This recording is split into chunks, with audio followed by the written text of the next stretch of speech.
Did you see any themes of why the guys that were quitting were quitting? What was the biggest reason they were dropping off? Prep, preparation. I think some people there. So I would say it's two things: preparation, and they were there for the wrong reasons.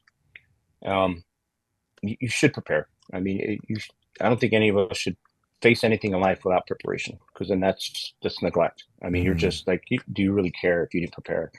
Um, Preparation, lack of preparation, but then also the wrong reason. Some people wanted to do that because of, the perceived or real accolades they might get, or it's a status thing, or like, hey, I want to stand next to something shiny, but I don't want to do anything to do it, right? I don't want to make it shiny. I just want to be there and not do the work.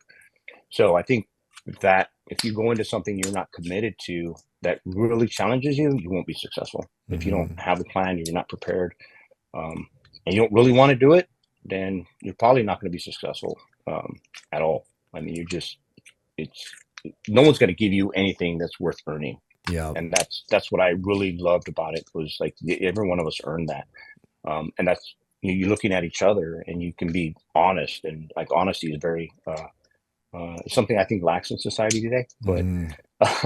um, I loved it. I really did enjoy that environment quite a bit. Yeah, you have that strong why, and you can endure almost any how. And if you don't have that, like anything in life, if you don't have that strong why driving you for the right reasons, a lot of people won't put up with that much pain and suffering. Yeah, and it's it's just everything has a price, right? And sometimes it's discomfort. Hmm. Sometimes it's a lot of discomfort, and I don't even like, I stopped using the word suffering um, a while ago, and I'll talk about why. Is So when I was hospitalized, I was, and I'm very open about this, but I was in a psychiatric facility for post-traumatic stress and chemical dependency. Hmm. And I remember one day, it was after I was at Walter Reed for some physical. Anyway, when I during my transition out of the army after I got injured, the last time, um, my psychiatrist asked me, he goes, "Rod, are you suffering?" And I'm in a psychiatric facility. I got, you know, slippers and pajamas, no strings and Hmm. anything, and it's just like, and it was a locked facility. There's a lot better facilities for better now. It was just different some years ago, and I was like, hell yeah, I'm suffering. I go, absolutely, I'm suffering. He goes, you're choosing to suffer. And I'm like, what?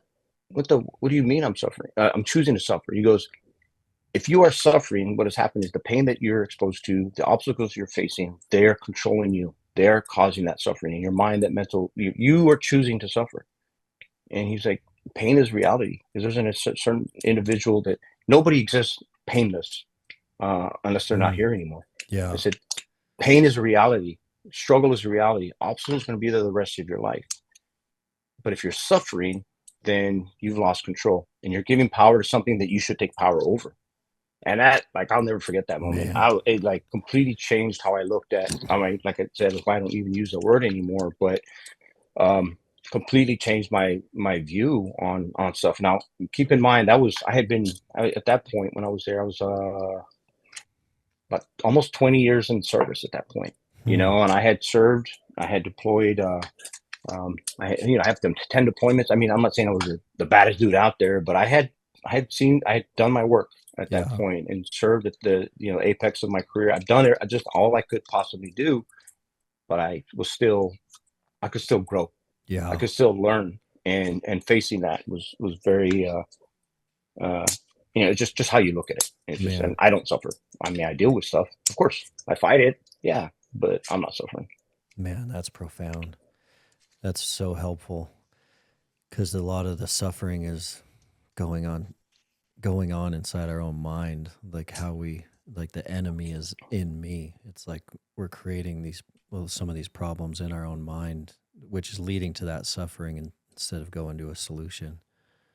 Yeah, yeah. It's choosing to suffer over choosing exactly what you said, the solution, Man. and it's self inflicted. I really wish that people could see the gift they were given by walking around in these machines that we have, the human body. It is the more people.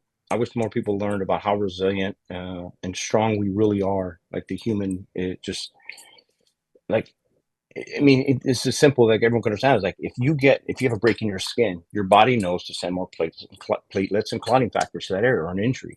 Or if you have something, the body knows to swell to kind of brace like an injury to brace that area. I mean, the brain knows that. I'm not consciously telling my body to do that, but it's such a beautiful and efficient machine. Mm-hmm. The only limiting factor is what's upstairs in our brain housing group, right? It's like what is us? So then really I'm the limiting factor. My comfort, my perceived suffering, my perceived limitations is the only thing that's stopping me from doing anything. And um, I really wish people knew or maybe respected these beautiful, meat suits that we got that there's walking around in, and take care of them more. Yeah. If you understood how precious this vessel is that we were gifted, I think it had a little more grace. Mm. They would probably take care of it more. The more you take care of your body, the more happier you're going to be, the more functional you're going to be, the more you're going to contribute to society as a whole.